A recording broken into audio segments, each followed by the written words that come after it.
E eu quero destrinchar agora com vocês esses tipos de abuso que eu mapeei com vocês. Eu falei do abuso emocional, do abuso psicológico, do abuso social, do abuso econômico. Queria mapear um pouquinho isso aqui com vocês. O abuso emocional, ele é tão complexo, ele é tão atordoante, que se torna difícil dar nome para ele. A gente fica sentindo uma coisa e não sabe nomear. Porque não é possível, a gente não consegue identificá-lo claramente. Porque a pessoa para quem ele se dirige, ela sempre sente que ela que está imaginando coisas, que ela que está ficando louca. Então a mulher que sofre esse tipo de abuso, ela vive num estado de profundo alerta e de profundo medo, porque ela está confusa, porque ela já se perdeu de si mesma. Nesse livro aqui da Feridas Invisíveis, que eu falei que vocês precisam ler, tem um trecho que diz uma coisa muito interessante, que é assim, ó, o vitimizador, nesse caso, no caso do abuso emocional, ele manipula a relação de tal forma que faz a mulher acreditar que mesmo que ela tente, a sua incapacidade de satisfazê-lo deve-se não às suas exigências irracionais, mas aos seus erros e fracassos. Então a mulher assume para si toda a responsabilidade e realmente ela passa a ser merecedora daquela punição porque ela é responsável, porque ela é insuficiente para prover para o seu marido aquilo que ela precisa, para prover para esse homem, para esse namorado, para essa pessoa. Então, esse abuso, ele destrói a nossa autoestima, destrói o autorrespeito de toda mulher. E sem essa autoconfiança e sem esse autorrespeito, a gente passa a viver vazia. Então essa sensação de esvaziamento, essa sensação de falta de identidade é profundamente vinculado a esse tipo de abuso. Porque é como se eu parasse de ter voz, eu parasse de ter identidade a partir da qual me expressar. E eu começo a ceder, e aí, uma vez que eu paro de ter voz, uma vez que eu paro de ser capaz de me expressar, porque eu já não tenho mais segurança na minha identidade, eu não tenho mais segurança em quem eu sou, eu começo a ceder o controle da minha vida para o meu próprio vitimizador. Porque eu estou impotente diante da vida.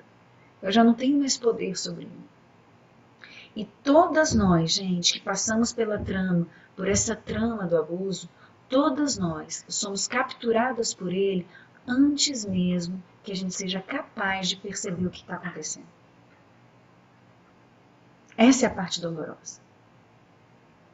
E muitas vezes a gente permanece nesse tipo de relação porque a gente se envergonha. Quando a gente começa a se dar conta do que está acontecendo, muitas vezes vem em nós um choro, um lamento e ainda mais isolamento, nós mesmos fazendo esse movimento com a gente, porque a gente começa a ter uma sensação assim de: meu Deus, esses dias eu estava atendendo uma moça que me dizia justamente isso, ela chorava de vergonha, porque ela dizia: como eu, uma mulher independente, uma mulher esclarecida, ela falava, estou passando por uma situação como essa. Como se fosse ela quem estivesse querendo viver dessa maneira, como se fosse algum problema dela. Não é. Quero dizer a todas vocês, isso não é vergonha nenhuma. Se você estiver vivendo uma relação desse tipo, levante-se. Fale a respeito, converse com outras pessoas, converse comigo, converse com mulheres em quem você confia. Isso é muito importante, porque à medida que a gente fala isso, à medida que a gente vai dando voz a isso, a gente vai concretizando, a gente vai tirando essas ideias, essa coisa do nosso campo de imagens, da nossa cabeça, onde a gente começa a achar que isso é projeção, que isso é viagem, que isso é coisa da nossa cabeça, a gente começa a concretizar, a gente começa a dar lugar para isso. E isso é muito importante para os processos de transformação. A gente precisa dar lugar, porque aquilo que não tem lugar na nossa vida, aquilo que eu não consigo nomear, que eu não consigo tangibilizar, eu não consigo transformar. Né? E a vergonha, ela nos faz manter nesse circuito tão perverso. Então a gente precisa dar esse passo de ousadia e coragem para começarmos a conversar sobre esse tema. Seguindo um pouco nessa coisa dos abusos, né, que eu estou querendo trazer para vocês, a gente também tem o abuso psicológico. E esse abuso psicológico, ele anda juntinho do abuso emocional e ele tem um objetivo também de abalar a segurança da mulher em relação ao seu raciocínio lógico, em relação à sua capacidade de pensar a vida, em relação à sua maneira de pensar a vida e aos seus balizadores estruturais, aos seus valores estruturais, aquilo que ela usou na sua vida para tomar todas as decisões da sua vida. Nesse tipo de abuso, o que a gente vivencia são vários jogos mentais, vários jogos psicológicos que fragilizam a mulher, que fragilizam a lógica da mulher e que fragilizam o seu raciocínio. E aqui eu preciso trazer para vocês o conceito de gaslighting. Não sei se vocês já ouviram falar esse conceito. Esse conceito foi batizado, ganhou esse nome por causa de um filme que tinha esse título em 1942. Aliás, vocês devem ver esse filme. Todas nós mulheres devemos, é um dever cívico, gente, assistir esse filme. É um filme de 1942 que tem esse título, Gaslighting. E o que é o gaslighting? É um processo premeditado de persistentemente convencer uma pessoa que ela é louca e que ela é incapaz de tomar decisões coerentes com a sua vida, e que ela é louca, e de fazer com que ela... É um processo que faz com que as pessoas duvidem de si mesmas, duvidem da sua coerência, da sua capacidade de tomar decisões com bases em premissas lógicas que antes ela julgava acreditar. Essa é uma das formas mais usadas do abuso psicológico, onde eu começo a fazer com que a pessoa pareça maluca, né? E se ela é maluca, ela precisa depender de mim. No filme Gaslighting, é essa trajetória que vai acontecendo. De tanto o homem fazer jogos mentais com a mulher, construir estratégias dúbias naquela relação, ele começou a fazer com que ela acreditasse que ela era louca.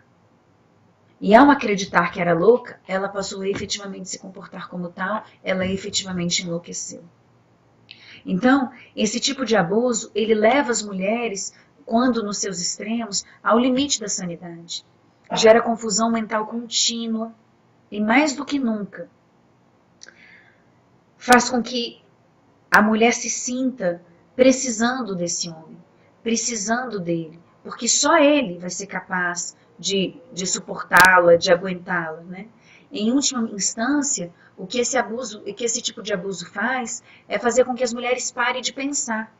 Então eu já nem penso mais, porque eu vou pensar errado mesmo, eu vou pensar uma bobagem mesmo, eu já deixo que ele tome as decisões por mim, porque assim é mais seguro, assim é melhor. Então ela passa a viver uma experiência de robotização, de automação. A mulher faz apenas o que ela precisa fazer, seguindo o protocolo para se sentir segura. Mas a sua alma, o seu olho brilhante já não está mais lá, não está mais envolvido lá, né? Então, nesse abuso, a gente vê muito um processo de lavagem cerebral. Isso mesmo, mulheres. Lavagem cerebral, semelhante às lavagens cerebrais que aconteciam nas guerras, quando a gente estava querendo mudar ideologias de presos políticos, sabe?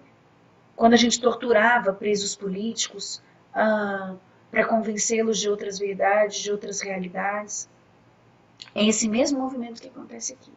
Primeiro, a gente leva a pessoa à exaustão, tira dela as bases de apoio e as suas referências, faz com que ela viva uma espécie de isolamento, e nesse movimento faz uma relação de duplo vínculo, ora envolvendo com aceitação e amor, ora botando essa pessoa num estado de ansiedade profundamente elevado, de alerta e de medo, com ameaças constantes, com abuso verbal, alternando abuso verbal e bondade, alternando fúria com proteção, alternando desequilíbrio entre mil aspas aqui, com demonstrações de amor, e isso vai deixando a pessoa, a mulher, nessa situação, completamente desequilibrada, porque ela perde completamente a referência. E isso vai fazendo com que ela viva uma situação de cativeiro sim, uma impotência aprendida, porque não é que a pessoa vai lá passar a chave na porta. Muitas vezes não precisa passar a chave na porta, não. tá? O instrumento é psíquico. A coisa acontece aqui dentro de mim e ela é muito pior do que se você passasse a chave. Porque se você passa a chave, você me desafia. Eu posso começar a tentar formas, pensar formas de escapar. Agora, quando você entra na minha cabeça, num nível de manipulação tão severo, eu me torno incapaz de resistir a essa manipulação. E isso vira fibromialgia, depressão, síndrome do pânico, síndrome de ansiedade generalizada, transtorno de ansiedade generalizada, perda da iniciativa, resignação, incapacidade para lidar com tarefas simples do meu dia a dia, porque eu me torno completamente ineficaz, incapaz, desprezível.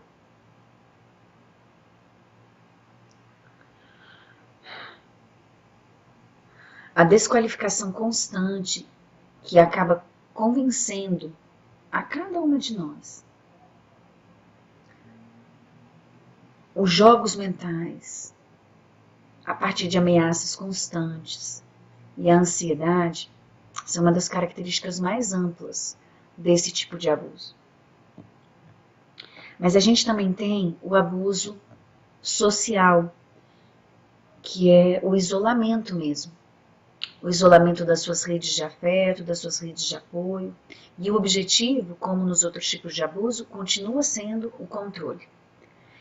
E ele começa como uma manipulação leve, como eu falei para vocês, do tipo, não vai lá não, eu tenho outras coisas para fazer, de colocar programas justamente na mesma hora do seu para impossibilitar que você vá nos seus e que você, poxa vida, como que você vai deixá-lo sozinho nesses programas, que então você abra mão dos seus para estar com ele, porque senão você vai estar sendo egoísta se você não fizer isso, se você não abrir mão dos seus programas para estar com eles. Começa assim. Mas se não funciona, começa a vir para a ordem. Né? Se eu começo tentando te manipular e você não cede, o abusador começa a se colocar de maneira mais agressiva, mais impositiva, ele começa a dar ordens. E se isso não é suficiente, a ameaça começa a aparecer. E o que faz uma mulher obedecer numa situação como essa é justamente o medo e a ameaça. Quando a gente está falando desse tipo de abuso, a gente está falando de movimentos que proíbem, por exemplo, homens, por exemplo, que proíbem as mulheres de encontrarem a própria família, que xingam, que difamam, que desqualificam a família da mulher. Daqui a pouco, eles começam a proibir o trabalho, começam a proibir a escola, e eles começam a dizer assim, esse seu trabalho está começando a trazer umas ideias muito ruins para sua cabeça. Você está começando a ficar muito saidinha. Você está começando a ficar muito cheio de ideiazinhas novas aí, a querer se rebelar. Né? Tô precisando te castrar um pouquinho. Tô precisando te adestrar um pouquinho. E assim a gente vai escutando essas narrativas. E por que o trabalho é a escola? Porque o trabalho e a escola, em geral, são os nossos maiores vínculos com a sanidade. Porque são os espaços onde a gente se vê atuando de outras maneiras, onde a gente vê o nosso poder, onde a gente vê a nossa coerência, onde a gente vê que nós temos inteligência, que nós temos capacidade. Então, é isso que precisa ser evitado. Porque se você começa a pensar muito, isso começa a virar uma ameaça ao poder do abusador. Uma outra estratégia que o abusador usa nesse tipo de abuso é trancar fora de casa ou dentro de casa, né? E a arma, como eu falei para vocês, pode ser desde a chave, de esconder a chave do seu carro para você não sair, até essa arma que é a pior de todas, que é essa ameaça bem implantada na sua cabeça, de que se você sair ou desobedecendo, pode acontecer uma coisa muito ruim, muito pior. E se você truca isso, e se você vai lá e faz o que você está querendo fazer, muitas vezes isso efetivamente acontece. Ele faz alguma coisa em casa, ele põe seu filho em risco se você tem, se você não tem, ele faz alguma coisa, às vezes ele intenta até contra si mesmo. como uma forma de manipular. Né? E o isolamento, a gente sabe que é uma questão muito importante porque ele é um elemento para a solidão. Ele faz com que a gente se sinta profundamente só. E a solidão por si só, ela prejudica muito a psique humana e fragiliza muito o nosso psiquismo. Então, um sem fim, uma morte, um abandono, tudo isso fica fora do alcance, porque a sensação é de que ninguém tem para cuidar para você, tá aí para cuidar de você. Ninguém está disponível para cuidar de você, ninguém está disponível para ouvir você. E aí tem uma sensação de estar perdido, de perda de identidade, de confusão. E esse sentimento, essa perda do eu, é o que isola muito todas nós mulheres. Mas nós temos também, minha gente, o abuso econômico. E esse abuso é vivido por muitas de nós. No abuso econômico,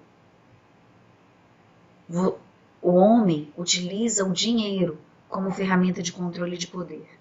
E ao fazer isso, ele infantiliza as mulheres, ele infantiliza a mulher e ele humilha a mulher. Porque nesse movimento de abuso, ele dá um dinheiro para a mulher, quase como se fosse uma mesada. E olha que interessante, eu quero colocar isso aqui, porque muitas vezes a mulher é o arrimo de família. É a mulher que traz o dinheiro para casa, mas ela é incompetente para lidar com as finanças domésticas, para lidar com a economia da casa. Então o marido muitas vezes pega esse dinheiro e diz, não, eu é que vou cuidar do dinheiro. E aí ele passa a dar para a mulher uma mesada. E, em geral, essa mesada são valores poucos. Para quê? Para forçar essa mulher a pedir mais dinheiro dele. E se ele aceita, colocar ela nessa condição de sempre precisar pedir. Então, se ele aceita, a condescendência dele acaba humilhando essa mulher. E se ele se recusa a dar esse dinheiro, a pandurice, né? A avareza dele acaba deixando ela em necessidade. Então, a dependência financeira, gente, é uma das coisas que mais diminui as mulheres, que mais tira das mulheres a autonomia e que mais faz com que elas permaneçam dentro de um casamento e de uma relação, não apenas um casamento, de uma relação abusiva, porque tem uma questão de sobrevivência real aí, que é assim, se eu sair dessa relação, como que eu vou viver? Eu vou viver do quê? Então, muitas vezes, as mulheres se submetem a esse tipo de relação porque elas têm uma relação completamente desconstruída com esse homem, mas elas têm boa vida. Porque, eu não vou abandonar esse apartamento legal, eu não vou abandonar tudo que nós construímos até aqui, as possibilidades que nós temos. Eu vou viver do quê? Se eu sair dessa relação, para onde é que eu vou? Então, o desamparo vai para esferas muito profundas que tocam a sobrevivência mesmo. E eu queria agora... Então, esses, na verdade, são os grandes 4 tipos de abuso não físicos que a gente vivencia.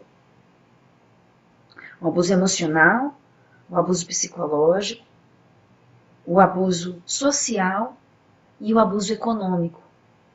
Todos eles com o objetivo do controle. Aí você vai me perguntar, Tisa, mas o homem escolhe usar um abuso e não usar os outros? Não. Deixa eu contar uma coisa para vocês. Quando a gente está vivendo um padrão de uma relação abusiva, o abusador, seja ele quem for, ele vai usar qualquer estratégia que ele tiver à mão para manter o controle. Então, esses abusos, eu estou dividindo eles aqui para ser didática, para a gente entender um pouco mais e para a gente abrir os nossos olhos e a nossa percepção para ver eles acontecendo no nosso dia a dia. Mas a verdade é que quando a gente está vivendo uma relação abusiva, todos esses abusos podem aparecer de maneira sutis e ele vai usar aquilo que ele vê que é mais eficiente com você.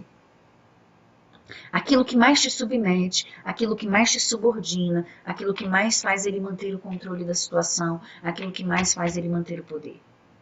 Então agora eu queria propor um exercício rápido para vocês. Aí agora. Então pegue uma folhinha de papel E pense na sua relação, na relação que você quer mapear e que você está em dúvida se você está ou não vivendo uma relação abusiva aí. Pense aí um pouquinho. Eu vou fazer algumas perguntas para você e eu quero que você pense se você responde sim ou não a alguma dessas perguntas, ok? As perguntas estão aqui, eu vou ler para você essas perguntas. São 19 perguntas e eu quero que você veja se você responde sim ou não a alguma delas. É uma lista, gente, que eu estou lendo aqui para vocês, que foi mapeada pelo vou ler aqui, pelo Battery Women's Task Force da Coalition Against Domestic Violence. É um instituto de Nova York.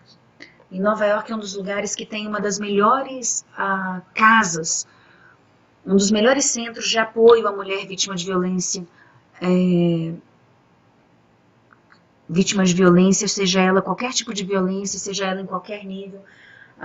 Nova York tem esse centro, tem essa visão. E eles mapearam 19 comportamentos que a gente vê que são claramente comportamentos abusivos.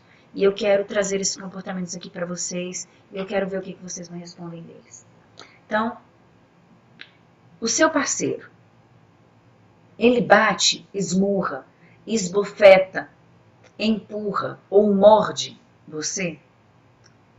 Ele ameaça feri-la ou ameaça ferir seus filhos? Essa já era a segunda, tá? Terceira, ele ameaça ferir amigos ou membros da sua família? Eu quero que você vá escutando essas perguntas e respondendo, ou no caderninho, ou mentalmente, sim ou não, observando a sua relação, trazendo sua relação à tona. Ele tem súbitos acessos de raiva ou fúria? Ele comporta-se de maneira superprotetora? Ele fica com ciúmes, ciúmes sem motivo? Ele não a deixa visitar a sua família ou seus amigos? Não a deixa ir aonde você quer, quando quer? Não a deixa trabalhar ou estudar? Ele destrói sua propriedade pessoal ou objetos de valor sentimental para você? Como, por exemplo, sabe? Olha casos de abuso que eu já acompanhei. Só um parêntese aqui rápido, porque é assustador. Por exemplo, numa briga conjugal, o marido foi lá e pegou um colar que a menina tinha ganhado da avó dela e que era extremamente importante para ela, ele sabia disso, ele pegou esse colar e jogou fora. Só para puni-la. Porque ele estava com raiva naquele momento do que ela tinha dito, do que ela tinha feito. Enfim, próxima pergunta. Ele não a deixa ter acesso aos bens da família, como contas bancárias, cartão de crédito ou ao carro? Ele controla todas as finanças e obriga a prestar contas daquilo que você gasta? Ele obriga você a fazer sexo contra a sua vontade, mas alegando os seus direitos de marido? Ele força você a participar de atos sexuais que você não aprecia? Ele insulta você ou a chama por nomes pejorativos? Usa a intimidação ou a manipulação para controlá-la ou para controlar os seus filhos? Humilha você diante dos seus filhos? Transforma incidentes insignificantes em grandes discussões? Maltrata ou ameaça maltratar os animais de estimação da casa? Quero que você olhe bem para essas perguntas e veja se ao que você respondeu sim e ao que você respondeu não. Porque, mulheres queridas, eu preciso dizer uma coisa a vocês. Se vocês responderam sim a alguma dessas perguntas que eu fiz aqui, eu tenho uma notícia para dar a vocês. Vocês estão vivendo uma relação abusiva. Se você respondeu sim a qualquer dessas perguntas que eu fiz aqui, você está vivendo em algum nível um padrão de abuso. Mas essa lista não se encerra por aqui. Eu posso dar outras pistas para vocês identificarem isso. E eu fiz eu mesma, retomando essas questões, uma lista que eu também quero compartilhar com vocês aqui, de outras referências que a gente pode ter. Por exemplo, ele quer te proteger ou te super proteger, cuidando dos seus horários, cuidando da sua agenda, cuidando da sua conta no banco. Ele quer controlar suas finanças e exige sua atenção quando ele deseja, esperando que você esteja sempre disponível para ele. Ele usa o sexo como um direito dele. Culpa você pelos problemas da relação, da casa, dele. Ele te manipula para fazer você aceitar as decisões dele e você fica se sentindo depois como se tivesse algo errado com você. Ele é encantador socialmente, super agradável com os amigos, um bom companheiro aos olhos de todos. E nossa, como eu tirei a sorte grande de ter um marido tão especial como ele, mas dentro das quatro paredes. Só você sabe como é. Ele te critica em público, faz piadas das suas colocações, expõe as discussões de vocês de maneira jocosa. Como se você tivesse criado uma tempestade num copo d'água, como se o problema fosse você. Ele quer controlar seu jeito de se vestir, seu jeito de falar, porque você está parecendo uma vagabunda, está muito saidinha, porque você está se atirando para os caras na rua. Se você pega seu celular, ele começa a dizer com quem que você está falando, com quem que você está conversando. Nossa, já está tempo demais aí no celular, hein? Nossa, esse WhatsApp tá bombando, hein? Critica sua família sempre que pode. Arranja um jeito de nunca poder estar nos compromissos que envolvem sua família, de boicotar e de alguma maneira fazer você não ir. Ele reclama dos seus amigos. Ele reclama da sua religião e muitas vezes, gente, olha como a manipulação funciona de um jeito perverso. Eu quero trazer isso para vocês. Muitas vezes essa reclamação dos amigos e da família é porque assim, nossa, como é que você convive com essas pessoas? Você é tão melhor que eles. Você é tão mais que eles. Sério que esses é que são seus amigos? Eles não têm nada para te acrescentar. Tecnicamente, né? É para te empoderar, é para dizer que você é grande, que você é maior do que eles. Mas por debaixo dos panos, a intenção é muito diferente dessa.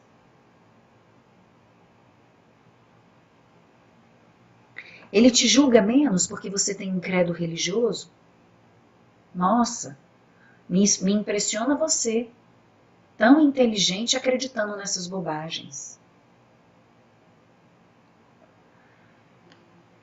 Quero trazer essas coisas para vocês, eu teria mais 1 milhão de outros exemplos para dar. Nos vídeos de abertura mesmo desse programa e dessa conversa, a gente trouxe outros exemplos. É importante que a gente esteja de olho nisso. Eu não sei se vocês conhecem, mas a Jujut, que é uma vlogueira, uma blogueira muito interessante, ela tem um vídeo no YouTube que eu acho que vale a pena vocês lerem, que se chama Batom Vermelho, não tire o batom vermelho. E nesse vídeo ela também traz um monte de exemplos, né? Sobre, ele acena para você um papelzinho diante, tira esse batom vermelho aí que você tá parecendo uma vagabunda com esse batom vermelho, né? Parecendo uma puta com esse batom vermelho. Gente, isso é sério. Isso é sério.